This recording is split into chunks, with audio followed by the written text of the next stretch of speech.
College of Physicians of Philadelphia, these exhibits represent true landmarks in medical science.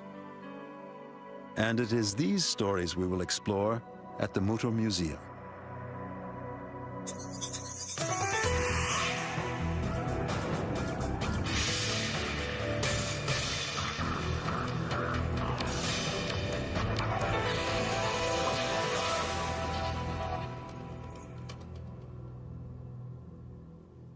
The Mutter Museum, to the untrained eye, has the appearance of a house of horrors, a bizarre and macabre place. But this is not the case. Its whole purpose is to teach physicians to save life. Many diseases represented in the collection are simply not visible to the 21st century American. What you see here are advanced stages of untreated diseases. They may still be common in other parts of the world that don't have the benefits of Western medicine, but they are not seen on the streets or the trolley cars as they would have been a century ago. When the College of Physicians was established in 1787 in the city of Philadelphia, the science of medicine and America itself were both in their infancy. At Independence Hall, Thomas Jefferson, John Adams, and others convened to write a new constitution for the United States. Only a few blocks away, Dr. Benjamin Rush, one of the signers of the Declaration of Independence, organized a group of leading physicians to become the founding fathers of a new medical society, dedicated to the advancement of medical science. For thousands of years, medicine was a hit or miss proposition. Confined to mystical treatments, folk cures, and educated guesswork, the healing arts lacked a rational or systematic approach. This was a time when patients told doctors what to prescribe, when examinations of the body were considered inappropriate, a time before a knowledge of microbes or of anesthetics, when bleedings were a treatment for disease, and 1 in 5 women died in childbirth. The College of Physicians would be dedicated to changing that world, providing scientific study rooms, professional meeting halls, and a medical library.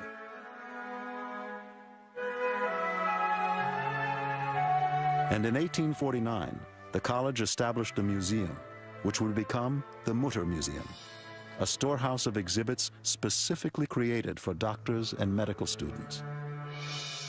A living catalog of the unique ailments that plagued human health, and a showcase of the many medical conditions that modern medicine would have to confront. Symbolized by Aesculapius, the Greek god of health, the Mutter Museum would become a center for medical education. Gretchen Worden, curator and director of the museum, has been here for 26 years. The college is the oldest private medical society which is in continuous existence in the United States. The Mutter Museum began in 1849, really, as a small collection of specimens which one of the fellows of the college, Dr. Isaac Parrish, has suggested be organized here. And it really became the Mutter Museum, though, when Dr. Thomas Dent Mutter, who is professor of surgery at Jefferson Medical College, offered his teaching collection to incorporate the earlier small collection and become known as the Mutter Museum. The Mutter was originally known as the Museum of Pathological Anatomy and was created to promote science to professionals and the public. To enter the museum is to take a fantastic voyage into the history of human health. For nearly 2 centuries, the Mutter has been a center of learning and a showcase of some of medicine's most historic displays. Some of them are fascinating, and many of them truly rare, but all with the goal of education. Originally, it began to serve medical students, and today we show the general public, as well as the profession, the history of the profession, and we show them how medicine has changed over the past 150, 200 years. In 1856, Dr. Mutter donated over 2,000 specimens along with $30,000 to maintain and enlarge the facility. A new building was constructed, and in 1908, yet another home was built to house the ever-increasing collections. A landmark date for the Mutter was 1874, when anatomist Dr. Joseph Hirtel of Vienna sold the museum his personal collection of 139 human skulls, acquired in 22 countries. Most of them, like these gypsy skulls, are from Eastern Europe and are a study in particular ethnic types. The exhibit is fascinating, but not unique. What makes the Mutter collection different is its purpose: to inspire scientific research. Dr. Hirtel's systematic assembly allows medical students the chance to examine the impact of everything from disease to lifestyle on the face and head. Dr. Hirtel was interested in what we now call physical anthropology, in the variations among the facial features of different people depending on their genetic background. Because each skull has a name and the cause of death and the occupation of the individual, which gives you a little sort of peek into the life at that time. At the time, there was a popular belief that head shape was an indicator of intelligence. Studies of these skulls and the lives of their owners helped scientists disprove this idea.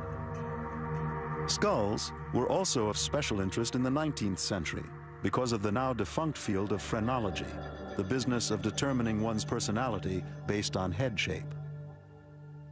Phrenology machines, like this one, were designed to take a set of head measurements that could supposedly discern your personality type. Let's see what this says about you. You're generally an agreeable person, not a strong art lover, however. Phrenology, as it turned out, was not a valid science. But any history of science is, in part, a history of learning. And phrenology did help lead science to the idea that different parts of the brain have different functions. One of the oldest examples of man's interest in the skull are these replicas that illustrate the ancient practice of trepanning, the medical term for creating a hole in the head. This dangerous practice was performed in cultures throughout the world for thousands of years, and for all kinds of reasons. The ancient Egyptians describe the procedure in very great detail. There are medical papyri that date to the 17th, 18th dynasties. In many areas, trepanations seem to have been done for very rational reasons, to correct a depressed skull fracture, to correct the effects of a concussion or a fall. Some of the trepanations are very large, 3-4 inches in diameter, so exposing a very large part of the skull. And yet they healed, and they healed to an amazing degree. These skulls demonstrate how well they healed and also show a variety of trepanning techniques, including cutting and scraping. These examples are from trepanning procedures that took place in Ecuador and Peru, which were remarkably successful. The Mutter also has a collection of hand-operated trepanning drills used by Western surgeons in the 18th and 19th centuries. They were the best that doctors had at the time, and they were used only for medical purposes. In places like Africa, more primitive forms of trepanning continued into the 20th century. As in ancient times, these operations were steeped in religious significance and ritual. Trepanning is employed today in modern operating rooms whenever brain surgery is done, or if an injury requires relieving pressure in the skull. And there is a tiny subculture in the West that also feels trepanning has benefits for perfectly healthy people. One such believer is Amanda Fielding. Amanda holds that trepanning raises human consciousness by causing more blood to rush to the brain, producing a kind of third eye effect. She was so convinced of this idea that in 1970, she made a film of a trepanation procedure that she performed on herself. She first practiced on a test skull, then cut her hair and used a drill on herself without a general anesthetic. The entire procedure took 3 hours. Amazingly, the operation didn't slow down Amanda's social schedule. That night, she went out for a steak dinner and then to a party. While she now opposes the idea of self-trepanning, which is potentially deadly, she still claims it can expand human awareness. Most medical experts strongly disagree, which is why displays like these at the Mutter are so important. They document the history of such practices and throw light onto medical realities that extend far beyond the human skull to every organ of the body. This program is brought to you. Council.org. Be emergency ready. Practice your emergency plan. Have a NOAA All Hazards Emergency Radio at work and home. Call or visit our website today. The Mutter Museum is a citadel, ornamented with human remains. A bastion of body parts, important in its time because it cast an unblinking eye on the human condition for the sake of science. The Mutter houses some 20,000 specimens and instruments representing the evolution of modern medicine and the diversity of medical disciplines. For students of ophthalmology, over 100 wax eyes, created in France and purchased by the museum, peer out across the main hall. They illustrate many conditions of the eye which medical students might never otherwise encounter. Having so many samples in one place provides a unique opportunity to compare variations of disease. The exhibit also includes the brain of Laura Dewey Bridgman. Born in the early 1800s, she was the first blind deaf-mute trained to read. A century before Helen Keller, she became such an inspirational figure that little girls would pop the eyes out of their dolls and call them Laura. Of course, the #1 treatment for ailing eyesight is spectacles, and there are over 60 early examples in the collection.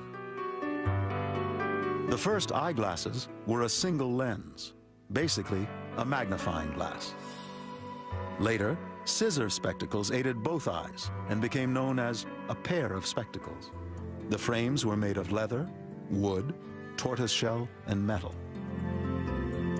These Chinese glasses are the oldest in the museum. Though their precise age isn't known, they may predate any in Europe. Bifocals, of course, were invented by Philadelphia's native son, Ben Franklin. There is also a collection of hearing organs from both humans and animals. Students of comparative anatomy can examine similar structures found in many species, which help to demonstrate the evolution of the ear. The Jackson collection features over 2,700 objects that have been swallowed or otherwise internalized. And some are pretty remarkable. Large safety pins, nails, food and jewelry, buttons of various kinds, jacks swallowed by children, and even dentures swallowed by adults. The most amazing thing is the fact that people were able to swallow them. And getting all of this out of their system required specialized tools, like this bronchoscope, developed for the delicate task of extracting foreign bodies. The scope was inserted down the throat, and a tractor rod was inserted into the scope and guided to the obstruction. At the tip of the tractor were pincers for grabbing items lodged in the throat, or a magnetic tip for snagging metallic pieces.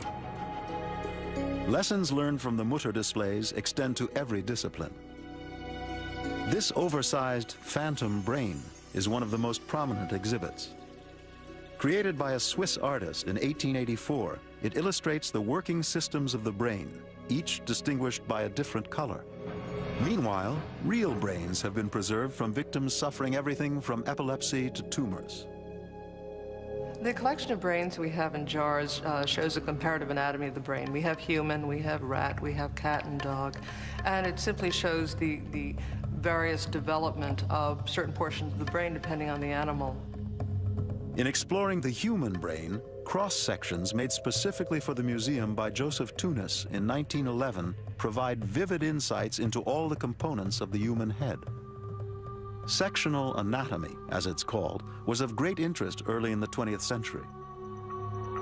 It served as the MRI of its time, offering a new view of the body. Indelicate work like this was sometimes done with a brain slicer, a tool still in use today. These head dissections also provided for a new exploration of the internal anatomy of the face.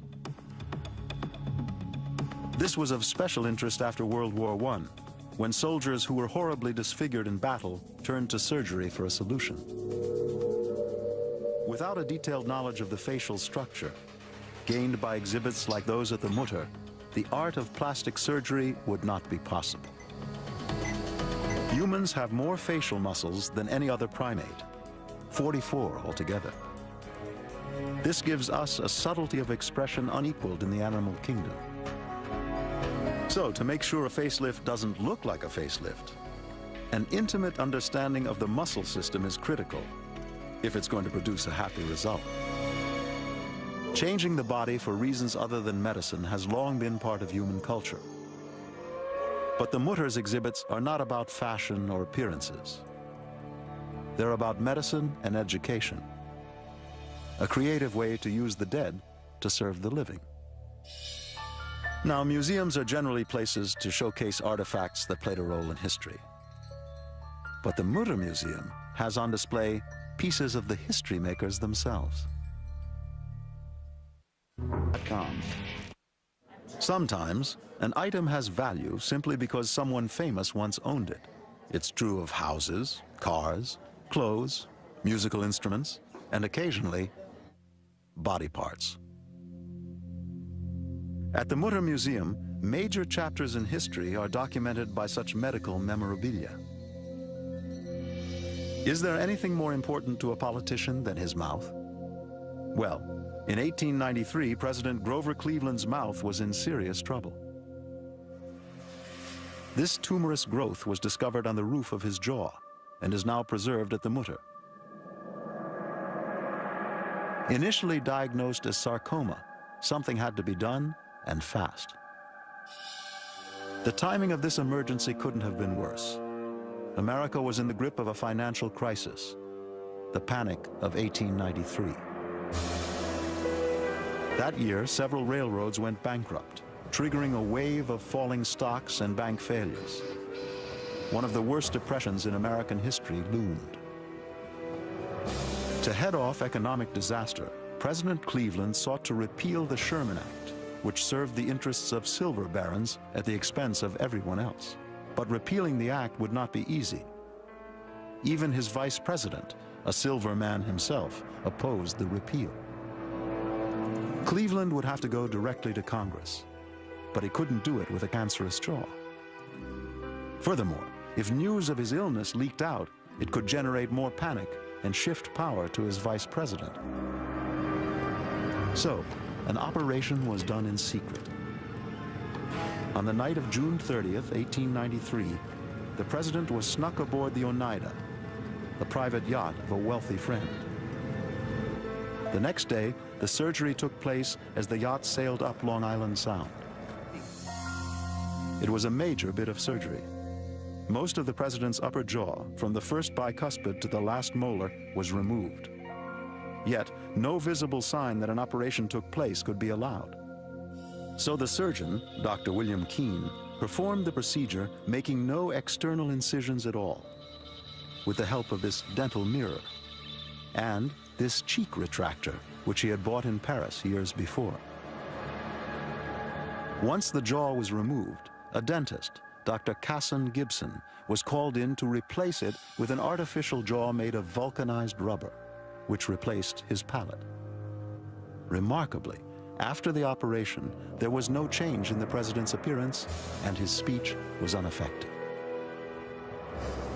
Cleveland appeared before a special session of Congress on August 17th and successfully pushed for repeal of the Sherman Act. A national disaster was averted, and the news of the president's cancer remained secret for the next 20 years. Less dramatic than this was the operation on Chief Justice John Marshall in 1831 to remove these stones from his bladder. Marshall became one of the most important of all Supreme Court justices, and he lived years beyond the operation. Equally prominent in his field was the doctor who performed the operation, Dr. Philip Singh Physic, known as the father of American surgery. Removing bladder stones was an area of his expertise. It required an arsenal of specialized tools for extracting mineral buildups in the body, called calculi. And the Mutter has a 50-year collection of such specimens that looks almost like a jar full of seashells. Delving into the depths of your basement or the back shelves of your attic can turn up some real surprises. But searching the storerooms of the Mutter can unearth incredible finds that you won't see on the Antiques Roadshow. Imagine rummaging through old storage and coming up with a baking powder can containing tissue from the vertebra of John Wilkes Booth, the Confederate sympathizer who assassinated President Lincoln. We have a specimen that it was originally identified as a piece of the thorax of John Wilkes Booth, sent up to us by the Surgeon General after the post-mortem examination of Booth in 1865. He and a few conspirators decided to kidnap Lincoln and hold him hostage until the U.S. recognized the Confederacy. But when General Lee surrendered to Grant on April 10th of 1865, Booth's plan changed to murder. Booth shot Lincoln at Ford's Theater in Washington. After firing the gun, he leapt onto the stage and broke his ankle. As the president slumped in the balcony, Booth hobbled outside to a waiting horse and made his escape. Lincoln died in bed the next morning. Booth was pursued for the next 11 days and was finally cornered and shot to death in a tobacco barn in Virginia. The bullet hit the fourth vertebra, shown on this model. They were interested in that area because that's where the bullet went through his neck. It partially paralyzed him, and so he was instantly a quadriplegic and died a few hours later as respiration ceased. An autopsy was performed, and this spinal tissue was removed. As for how it got to the Mutter, it was sent there by the Surgeon General after being removed from 3 of Booth's vertebrae that were kept at the Army Medical Museum, a museum which, in 1867, had moved to the Ford Theater building, site of the assassination. But the most fascinating historical display at the Mutter may well be the plaster death cast of Chang and Eng Bunker, the original Siamese twins. Born in Bangkok in 1811, they caused a sensation from their first day of life. In their hometown, they were known as the Chinese twins, since they were 3/4 Chinese. Chang and Eng were connected at the chest. There was a band of cartilage about 5 inches long that was between them. It was fairly flexible, so they could stand side by side. They shared a liver, and they also shared the diaphragm. Chang and Eng were identical twins, meaning they shared all their genes in common, and in fact, all conjoined twins are identical. They put themselves on display to make money, but they refused to live their lives as a freak show. They married and had children, 21 children in all. Their brides were sisters, Sarah Ann and Adelaide Yates, and they set up home on neighboring farms in Mount Airy, North Carolina. Chang and Eng actually had quite different personalities, and it's known that Chang was the more irritable of the two, and he was highly predisposed towards drinking, which his brother was not, and in fact the two of them ended up having a fist fight over exactly that. Though they consulted doctors about being separated, it was not possible then because they were joined at the liver, which can also be seen at the museum. It's a fascinating phenomenon, but it is not well understood. In fact, we don't even know what causes ordinary identical twinning to occur. Chang and Eng's story is medically important because the contrast between their experience and that of normal identical twins provides insight into the origins of personality. The conjoined twins that we've known of so far have very, very different personalities, and I think this is quite surprising to most people because you'd assume that because they share such a common environment, they should really end up being very similar, and of course they share their genetic backgrounds. But when two people find themselves in such close quarters, there is probably a real pressing need to differentiate and to develop their own identities. Chang died of a cerebral clot in 1874 at the age of 63. Eng died an hour later. Separating conjoined twins has only recently been successful with the help of state-of-the-art technology. And it's the evolution of medical technology that is also preserved at the Mutter. I lost him. Globe Trekker, Venezuela, Monday at 8, only on the Travel Channel. It was in ancient Greece that the internal structures of the body were first explored, but only by examining the hacked-up bodies of fallen warriors. Even the inquisitive Greeks refused to defile a corpse. Public displays of the world within us were not pioneered until the 18th century Enlightenment. The era of scientific fervor that produced places like the College of Physicians of Philadelphia and its Museum of Anatomy. Around the same time in Paris, a cousin to the Mutter Museum was established by French anatomist Honoré Fragonard. And like the Mutter, it's still a valuable resource for medical students today. Fragonard's methods of dissection and preservation were ahead of their time, and his vivid displays of the human interior scandalized polite society in Europe. Fragonard built an exhibit of informative displays much like those at the Mutter, created more for working professionals than for the general public. His illustrations of rare and incurable diseases throw light onto an era of medicine now largely confined to history. This fetus, nicknamed the mermaid, developed with its legs fused together. A rare mutation of special interest to physicians studying genetic defects. Fragonard pioneered new methods of preservation for his displays. Cadavers were injected with wax or plaster, which preserves the tissues and allows the skin to be peeled back to reveal the internal structures. These techniques and the works they produced symbolize the revolution in anatomy that took place in the 1700s. The College of Physicians of Philadelphia was part of that same revolution. The Mutter Museum collections employed similar techniques to create its displays. And it is the history of these techniques, the changing tools of the trade, that are also part of the museum's story. Deep in the archives is preserved a warehouse of the medical artifacts and technologies of yesteryear.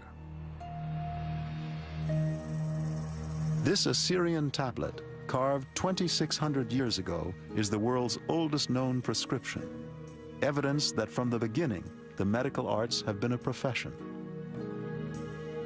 These ancient gynecological tools were unearthed from the Roman city of Pompeii. What's most striking about them is how similar they are to the speculum and other instruments of today. Other antiques include these acupuncture needles, used for a traditional form of Chinese medicine that's undergone a revival in recent decades.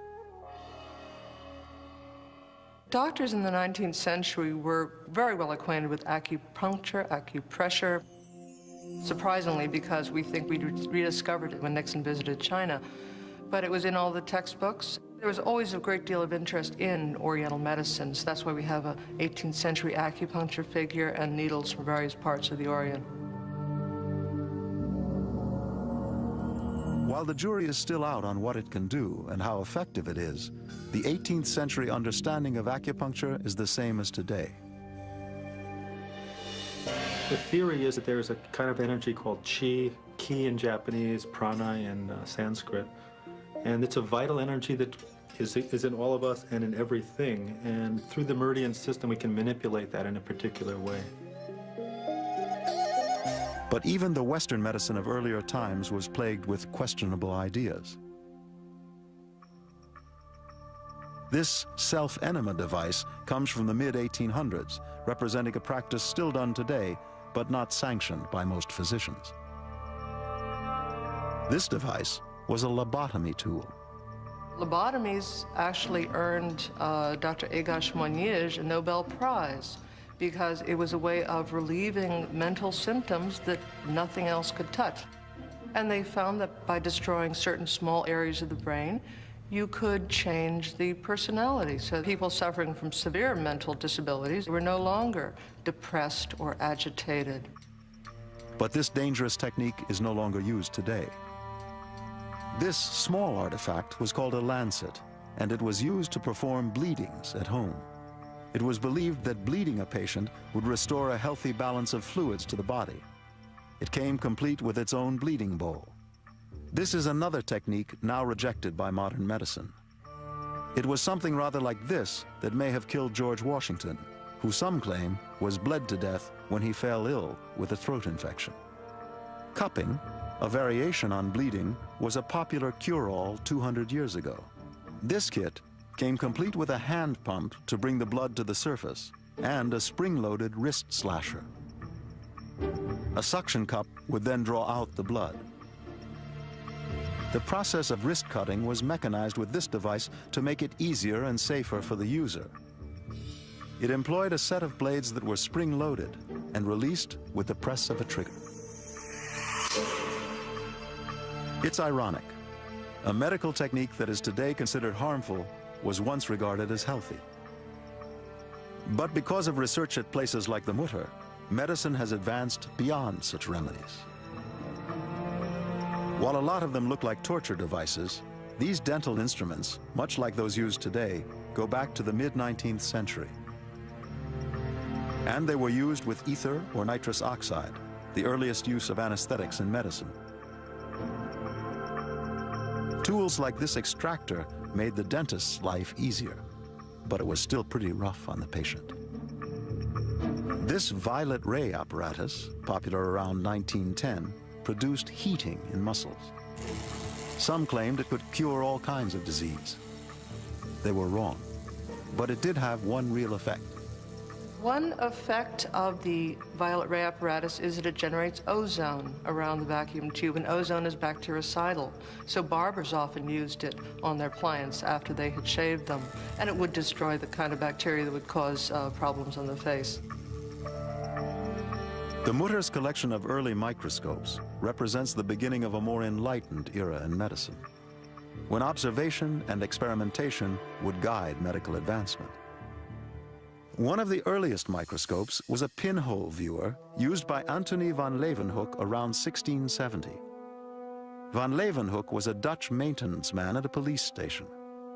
He became fascinated with the new invention and was the first to observe red blood cells, bacteria, and yeast in beer. He was also the first to use the microscope in crime detection.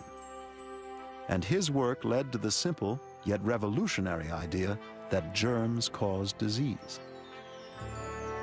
While many of these old technologies seem like Jules Verne contrivances, this iron lung was a state-of-the-art lifesaver. It is used to ventilate the individual, to help him breathe through positive, negative pressure that's applied on the rib cage, and it's simply the force of air pressure that breathes for him. And in polio and other acute respiratory problems, the rib cage and the muscles can be paralyzed. Some people spent the rest of their lives in it because they never recovered function. The museum's diverse collection of historic inventions and medical anomalies has inspired research and led to cures for many forms of illness. But what sets the Mutter's exhibits apart from most others is the display of medical conditions that science has yet to conquer. Some way. As the Greek god of health, Aesculapius lords over the College of Physicians. He is emblematic of human perfection. He is a reminder of that elusive ideal that is relentlessly pursued, though never attained. But in order for physicians to explain and expand their understanding of this ideal, they have had to confront the darker side of the human form, like this cornicutaneum, or skin horn. Other conditions were what doctors called monstrous births. The use of the term monster really relates more to the fact that it's a monstrous, a large defect, as opposed to a minor defect. Some of them are the result of outside agents, like this leg cast of an elephantiasis victim, caused by the filaria worm in the lymph system. Others are examples of cancerous tumors left untreated. These fetal skeletons illustrate the normal stages of prenatal development and serve as a contrast to those with congenital abnormalities. We also have a fairly large collection of conjoined twins, showing the various ways you can be conjoined, from having a single head and two bodies, or having two heads and a single body. These specimens are of great value to medical students who might never see such examples in a modern teaching hospital. These dicephalic twins, born in Ohio in 1870, shared a single umbilical cord, and like the Siamese twins, had different temperaments during their brief lives. Likewise, these cephalothoracopagus twins, born in 1851, did not long survive their birth. Most victims of such deformities don't. Abnormal growths, like this one where the brain grew outside the skull, show the myriad of forms that birth defects might take. Other abnormalities weren't immediately life-threatening, but they were extremely rare. This human colon weighs 47 pounds. It's a form of Hirschsprung's disease, a problem with the nerve supply to the colon's muscle walls. It belonged to a 29-year-old man who spent a decade in a Philadelphia museum presenting himself as the Balloon Man. He was 5.5 feet tall, but his colon exceeds 7 feet. It may not be surprising that just before his death, he consulted a doctor complaining of constipation. Human extremes of every kind are here. The skeletons of a male giant, a dwarf woman, and a normal body are on hand for comparison. The dwarf woman, 3.5 feet high, is accompanied by the skull of her child, who had to be delivered by cesarean section. The giant, by contrast, is 7 foot 6 inches. It's an example of what growth hormones can do when the endocrine system malfunctions. The rib cage is misshapen because the man's extraordinary size and weight caused a deformation in the skeletal structure, a common side effect of such runaway growth. The museum not only demonstrates the strange things nature does to the body, it also displays the results of what man can do to himself. The practice of foot binding, once considered stylish in China, is shown by this model, and by an actual bound foot, to have crippling results. Other exhibits are of man-made deformities inflicted in the heat of battle.